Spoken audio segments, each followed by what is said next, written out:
Técnicas para estimativa, horas, story points, throughput.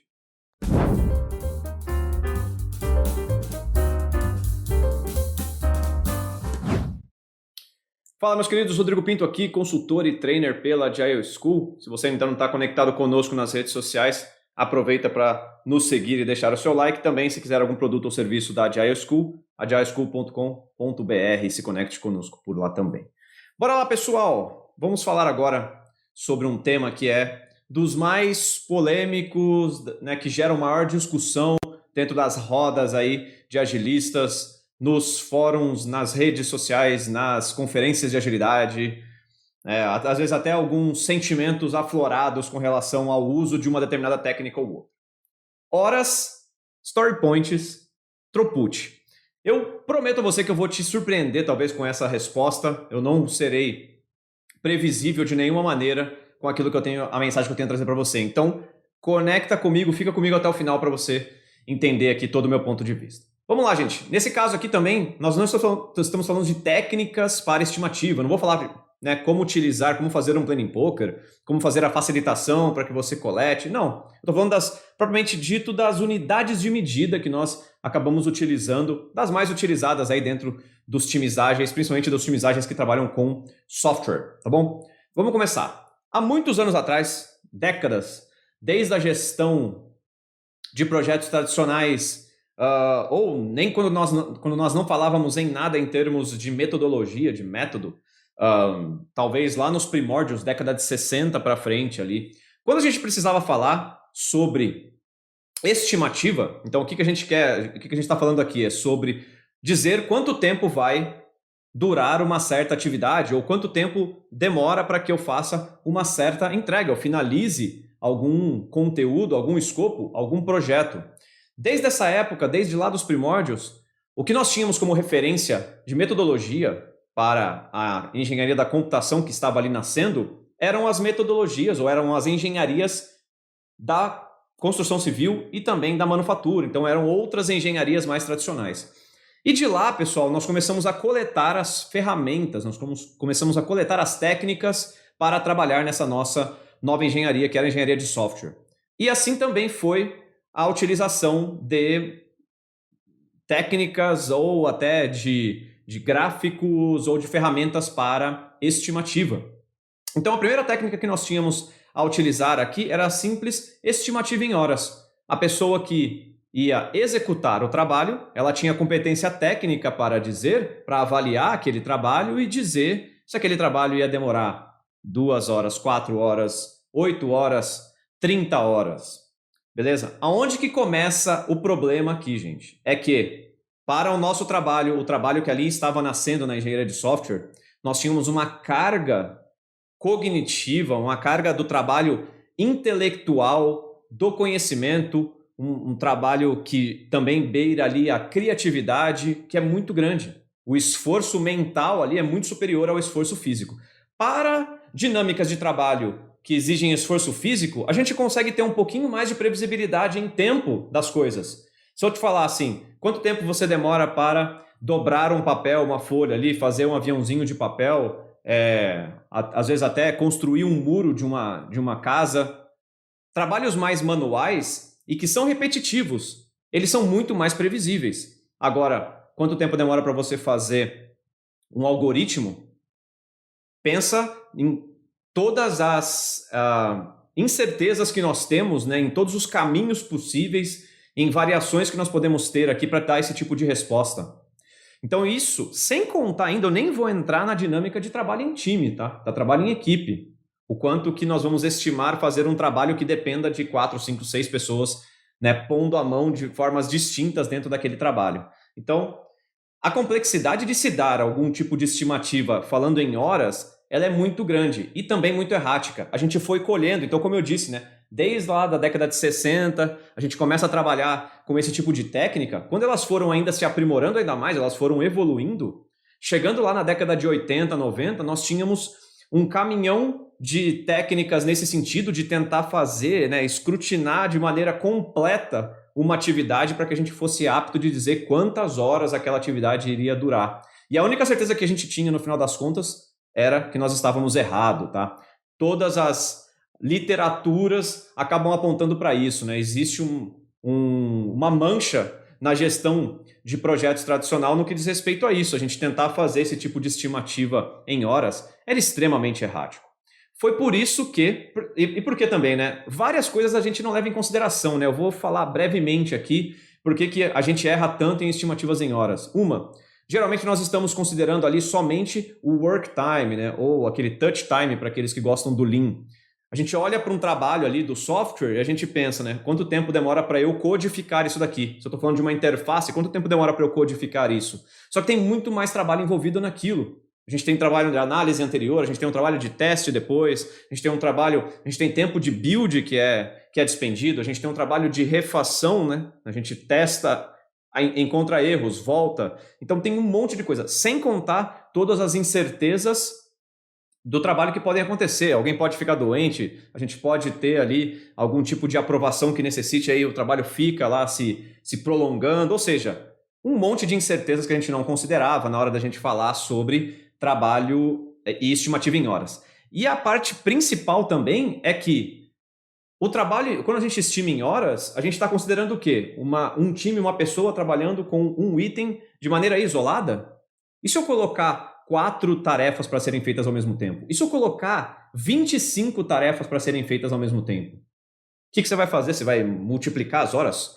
Somar as horas? Dividir? Então, assim, era uma ciência ali que as pessoas tentavam fazer caber, né? Fazer aquele brinquedinho de criança, o quadrado tentando caber dentro do triângulo ali.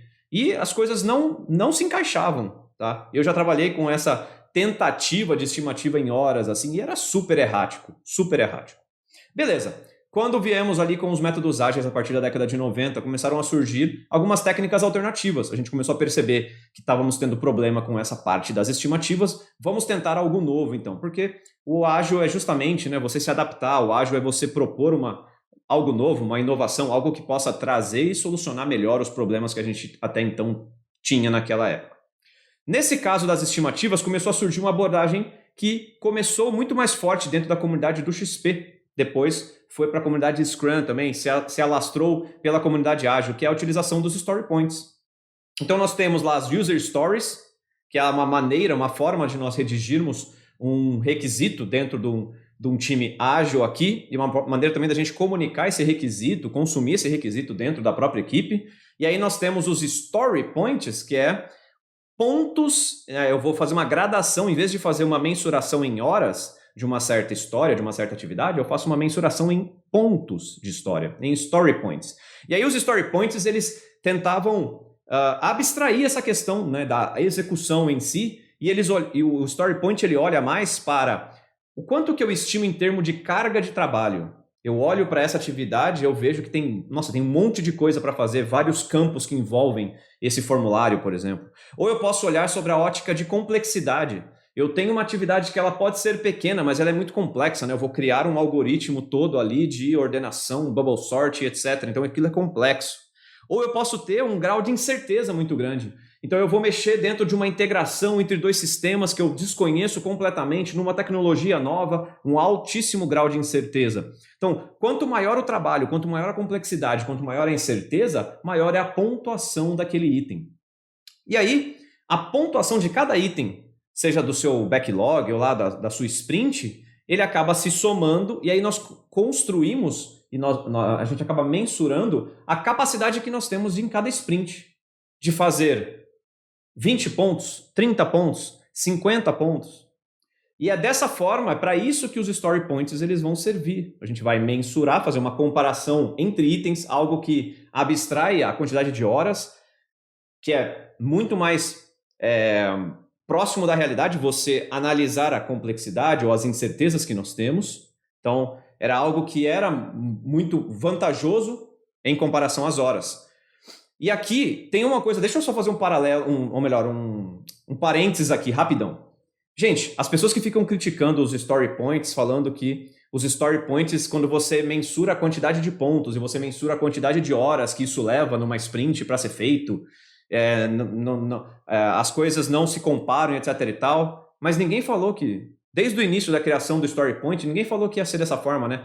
5 pontos 5 story points significam 20 horas na sprint. Não, não faça isso. Isso não é... A técnica não significa isso. A técnica do story point é para você mensurar de forma total a capacidade que você tem. Então, numa sprint de 30 dias, no mês passado eu consegui colocar, como se fosse uma caixa, né? Eu consegui colocar 30 pontos dentro dessa caixa no mês passado. Nesse mês agora que vai começar, que é a próxima sprint... Poxa, se no mês passado eu fiz 30 pontos, nessa próxima sprint, que são os mesmos 30 dias, quantos pontos será que eu faço? Pô, é a mesma equipe, é mais ou menos o mesmo trabalho ali que a gente está fazendo, então a gente vai comparando também o trabalho. Então vamos colocar de novo 30 pontos dentro dessa caixa, vamos programar, vamos prever 30 outros pontos para essa próxima caixa, que é essa próxima sprint, e assim vai. Não é para você ficar mensurando, esse ponto aqui, esse item que a gente mensurou 5 pontos, ele demorou 2 semanas para ser feito. Não, porque tem um monte de outras coisas aqui que vão atrapalhar essa sua lógica maluca aqui, né? Se você fizer um item de cada vez, se você fizer ele sequencial numa sprint, vai demorar uma certa quantidade de pontos. Se você abrir todos eles, você abre o teu WIP lá gigante lá, vai ter uma outra consideração aqui em termos de horas de tempo que é despendido. Tá? Então não faça esse tipo de mensuração. Ou seja, os story points, gente, para fechar, né, fechando parênteses, voltando para o tema, os story points eles serviram para ser essa alternativa às horas. Por quê? Porque eles acabavam fazendo uma comparação que é um pouco mais próxima daquilo que a realidade que a gente consegue perceber melhor, né? Complexidade, quantidade de trabalho, incertezas que nós temos dos itens. E aí até para os story points nós utilizamos uma escala, geralmente que é uma escala... que é exponencial, né? Ou a gente faz em quadrados, ou a gente faz na escala alterada ali de Fibonacci. Então, tudo isso tem uma lógica, tudo isso tem um sentido de ser utilizado. E foi muito utilizado, é muito utilizado ainda hoje, tem um significado muito importante. Eu não sei por que as pessoas criticam tanto os story points. Talvez pelo mau uso, né, que muitos fizeram, né? Alguns começaram a comparar times com o story point, alguns começaram a exigir dos times pontos, né? Então os times começaram a inflar as histórias, etc. Mas se a gente cair para o throughput, que é o nosso terceiro item aqui, se você também exigir throughput do seu time, o time vai também maquiar as questões. Se você também comparar times com, né, pelo throughput, o time também vai ficar maquiando as coisas. Ou seja, o problema não está na ferramenta, o problema está em quem usa mal a ferramenta, tá? E caímos agora para a nossa terceira técnica aqui, que é o throughput. Gente, throughput nada mais é do que a contagem dos itens que você finaliza numa janela de tempo. É a vazão do teu sistema de trabalho. Então aqui a gente contabiliza, eu vou utilizar semana como sendo a nossa cadência aqui. Então, por semana, quantos itens o time finaliza? Então, é só a gente contabilizar. Finalizamos 5 itens nessa semana. Beleza, anotei. Na outra, finalizamos 7 itens. Anotado. Na outra, finalizamos 4 itens. E assim a gente vai tendo uma noção da vazão. A vazão que o nosso time tem é essa capacidade de saída de itens do nosso sistema de trabalho. Tá? Isso é o nosso throughput. E aí as pessoas começaram a... E onde que entra o throughput com relação a estimativas aqui? O throughput começou a ser utilizado, principalmente trazido pela comunidade Kanban, para a alternativa ao uso de horas e story points. Então a gente fala agora sobre a quantidade de itens de trabalho que nós somos capazes de fazer numa determinada cadência. Pode ser no mês, pode ser na semana, pode ser numa sprint. Nesse caso, aonde que o throughput ele começa a pegar aqui que as pessoas, né, já tem uma dúvida de cara. Pô, Rodrigo, mas espera lá, uma coisa é eu fazer 5 itens grandes, um lote de trabalho grandão assim, ou 5 itens pequenininhos, pequenas tarefas, pequenos itens de trabalho de pouquíssima complexidade. Como é que fica esse negócio? E aí o Kanban, eu não vou me alongar muito nesse tema específico nesse vídeo, mas o Kanban ele tem formas de se enxergar isso. Tá? E aqui que eu vejo um grande problema. Não é só throughput, gente. Não é só utilizar o throughput. Por quê?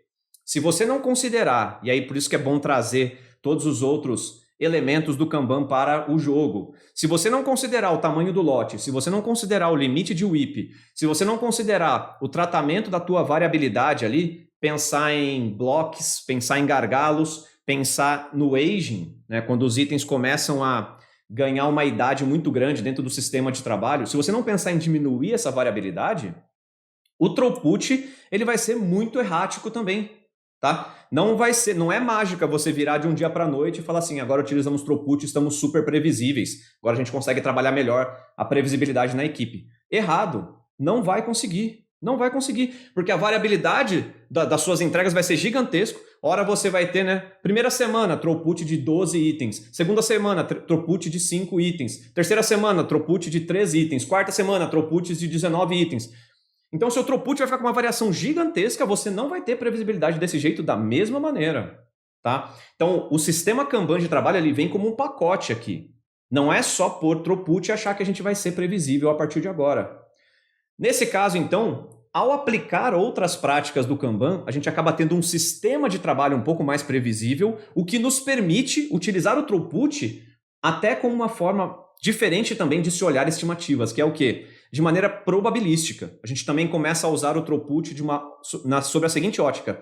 Eu tenho um certo percentual de confiança em dizer que nós teremos na próxima semana um throughput dessa natureza. Então, nós fazemos um throughput de 10 itens por semana com 85% de confiança. Como que eu tiro essa base probabilística? Porque eu olho para o passado aquilo que eu fui capaz de fazer, né? Eu observo a natureza, a consistência do meu sistema de trabalho. Enfim, pessoal, ao se falar em técnicas de estimativa, a comunidade ágil está caminhando mais para técnicas um pouco mais probabilísticas, fazendo uso do throughput, tá? Então isso é uma tendência, isso já tem se consolidado com o passar do tempo. Aqueles que ficam criticando muito o story point ali, muitas vezes não sabem o que estão falando, tá? Então o story point, ele tem benefícios também, tá? De compartilhamento do conhecimento entre os indivíduos que estão fazendo uma estimativa, tem um monte de coisa legal sim, tá? No story point, não é de se jogar fora. Mas as técnicas da utilização do throughput, da previsão probabilística aqui e até da simulação também, tá? Se utilizar de Monte Carlo, coisas um pouco mais no âmbito da simulação e menos da estimativa em si, para as previsões, é o caminho mais seguro, porque ele reflete realmente a realidade, mas você tem uma lição de casa para fazer, né? Diminui a variabilidade do teu sistema, tem um monte de coisa que você deve também fazer para que essa técnica funcione bem na sua equipe, tá? Bom, gente, então essa foi a dica de hoje. Eu acho que é esse panorama entre horas, story point e throughput. Espero que vocês sejam bem-sucedidos aí com as previsões nos times de vocês, porque elas não vão deixar de existir, cara. Vocês vão ter que trabalhar com isso. O Natal vai ter uma data fixa para acontecer, o teu gerente vai continuar querendo saber quando que vai terminar aquela funcionalidade ou aquela entrega, aquela release. Por quê? Porque ele pensa, né, tem várias coisas que se movimentam atrás, em volta disso, né? Vai ter datas que outras equipes vão ter que também cumprir, vai ter o ROI, né? O ROI da nossa iniciativa tem que ser mensurado dessa forma e avaliado por meio das previsões também. Ou seja, aprenda a trabalhar com previsões a partir de agora e seja feliz. Vejo vocês na próxima e até mais. Valeu!